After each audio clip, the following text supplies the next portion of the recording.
Bila kita nampak raut wajah orang yang tenang cerah, maka ketenangan bukan pada wajahnya. Bila nampak orang melangkahkan kaki dengan tenang penuh wibawa, maka ketenangan bukan pada kakinya. Bila tampak ayunan tangannya tak tergesa-gesa, maka bahagia bukan pada tangannya. Di mana letak bahagia itu? Ala fil jasadi mudghah. Ketahuilah dalam jasad ada segumpal, ada sekepal, ada sesuap. Idza salahat salahal jasadu kulluh. Kalau yang segumpal itu baik, maka yang lain ikut menjadi baik. Wa idza fasadat fasadal jasadu kulluh. Kalau yang segumpal itu rusak, maka dia pun ikut menjadi rusak. Yang segumpal itulah yang mengendalikan mata, telinga, tangan, kaki. Yang segumpal itulah tempat rindu, benci, marah, ridha, ikhlas, fasik, hasad, kufur. Di sanalah bersemayam rindu dan benci. Maka jangan terlampau benci. Habib habibaka haunamma.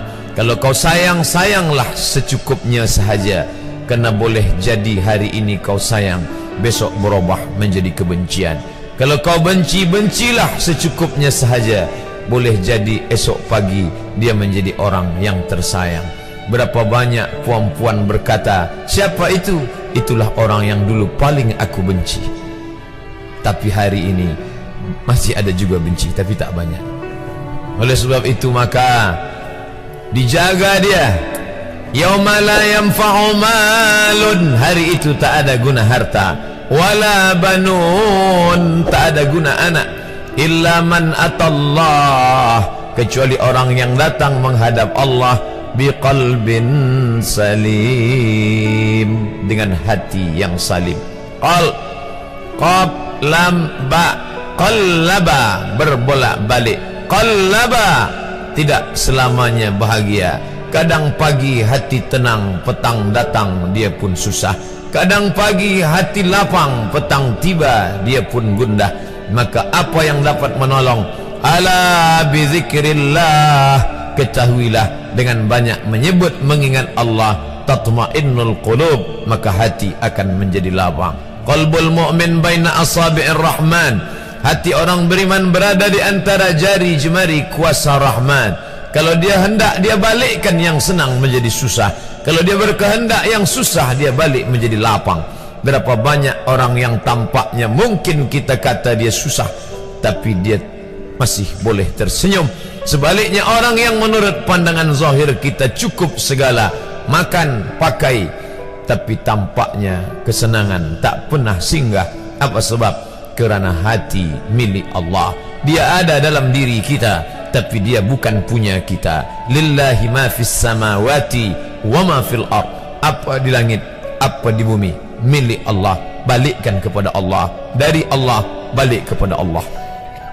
Senang mengucapkannya, payah mengamalkannya, lebih sulit memasukkannya ke dalam hati. Oleh sebab itu maka apa cara supaya hati menjadi lapang? Yang pertama, iman. Mesti ada iman. Percaya bahawa dia ada walaupun tak tampak oleh mata.